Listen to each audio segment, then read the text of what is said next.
dan Indonesia sekarang meningkat maju. Saya kata kepada bekas menteri itu, bila kamu maju, kami yang susah. Nak dapat pembantu rumah pun payah sekarang. Kerana rakyat Indonesia telah mula ada pekerjaan dan mereka kurang datang ke sini. Kalau datang pun bekerja di rumah, sekurang-kurang kita kena bayar RM800. Saudara yang dihormati sekalian, saya kata barangkali tak lama lagi, 10 tahun lagi kami pula akan menghantar pembantu rumah untuk bekerja di Indonesia. Sejak pandemik COVID-19 melanda dunia, terdapat beberapa negara yang pada awalnya nampak gagal berbanding Malaysia, kini semakin berjaya untuk berkembang meninggalkan kita. Antaranya adalah negara jiran Indonesia. Dalam video kali ini, kita akan lihat 4 sebab kenapa Indonesia akan berkembang dengan pesat meninggalkan kita di saat-saat wabak COVID-19 makin berleluasa untuk menawan dunia. Teruskan menonton.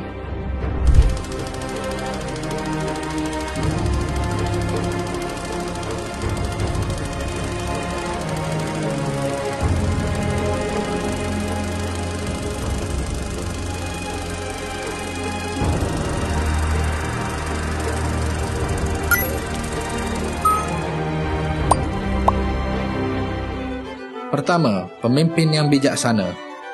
Pada awal pandemik COVID-19, Indonesia dilihat negara yang paling menyeramkan.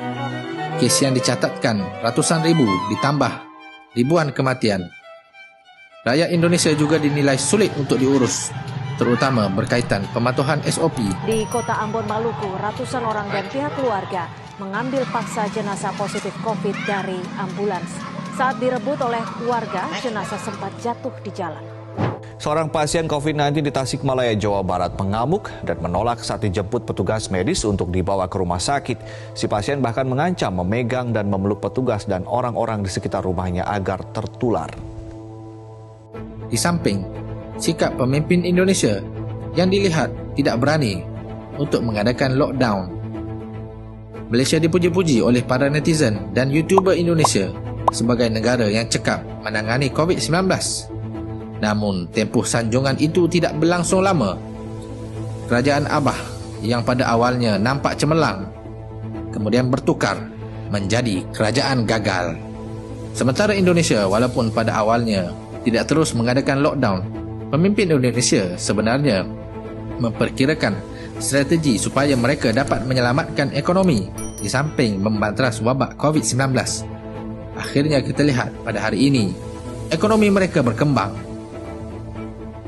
Menurut Ketua Badan Kebijakan Fiskal Kementerian Keuangan Indonesia, Febrio Nathan Kacaribu, pertumbuhan ekonomi Indonesia di tengah tekanan pandemik masih lebih baik dibandingkan negara-negara Asia Tenggara lain seperti Malaysia, Singapura dan Thailand. Nombor 2, pelabur atau investor lari dari Malaysia pindah ke negara-negara jiran. Menurut Jamari Mokhtar dan Amanda Yu, penyelidik di Emiri Research, walaupun Malaysia terkenal sebagai negara yang memiliki kos terendah bagi menjalankan perniagaan di Asia Tenggara, lanskap politik negara yang tidak menentu kini menghalang syarikat teknologi besar untuk membina ibu pejabat serantau di negara ini. Contohnya Apple dan Samsung lebih memilih Vietnam untuk kilang pembuatannya, manakala Amazon akan membina 3 pusat data di Jawa Barat Indonesia pada akhir 2021 dan awal 2022. Banyak syarikat otomotif berhenti melabur dalam projek berkenaan kerana kurang sokongan dari kerajaan kita yang sedang menghadapi kemelut politik, walaupun kerajaan kononnya memperkenalkan dasar otomotif negara 2020. Sementara itu, komitmen pemerintah Indonesia dalam mempromosikan kenderaan elektrik menyebabkan Hyundai memutuskan memindahkan ibu pejabat Asia Pasifik dan pusat latihannya dari Malaysia ke Indonesia selewat-lewatnya penghujung tahun ini. Ini adalah contoh terbaru. Manakala sebelum ini, penyedia perkhidmatan e-hailing Grab yang diasaskan rakyat Malaysia memindahkan ibu pejabat mereka ke Singapura kerana ekosistem syarikat pemula yang lebih mapan di republik itu berbanding negara kita.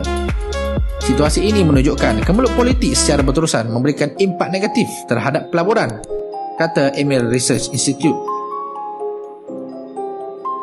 Selain itu, syarikat pengeluar kereta elektrik Tesla mengumumkan pelaburan berjumlah 4.0 bilion US dollar sekaligus meletakkan Indonesia dalam rantaian nilai global value chain produk keluaran Tesla. Wow. Contoh lain, Google bergandingan dengan syarikat pelaburan kerajaan Singapura, Temasek, untuk melabur 350 juta US dollar ke dalam syarikat unicorn e-commerce iaitu Tokopedia yang berpangkalan di Jakarta, Indonesia. Pelaburan di dalam Tokopedia ini dijangkakan akan bernilai 83 US dollar pada tahun 2025. Polisi yang menjadikan abang besar ASEAN sebagai negara mesra pelabur asing yang dianjurkan oleh Presiden Joko Widodo nampaknya mula menampakkan hasil. Jadi persoalan sekarang, apa yang Azmin Ali, Menteri MITI yang buat di Malaysia ini? Dan siapa saja yang tinggal di Malaysia untuk melabur? BMF atau GDBAT 333? Yang ketiga, Indonesia memajukan pendigitalan untuk peniaga kecil dan sederhana. Menteri Koordinator Bidang Kemaritiman dan Investasi Luhut Panjaitan optimis ekonomi Indonesia mampu mengatasi negara jiran. Hal ini merujuk kepada trend digitalisation peniaga kecil dan sederhana di Indonesia yang terus meningkat.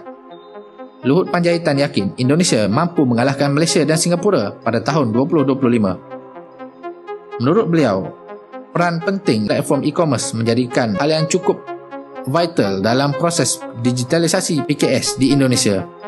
Kerajaan Indonesia sendiri menyasarkan sekurang-kurangnya 50% perusahaan kecil sederhana dapat go digital pada 2021. Pada Disember lepas,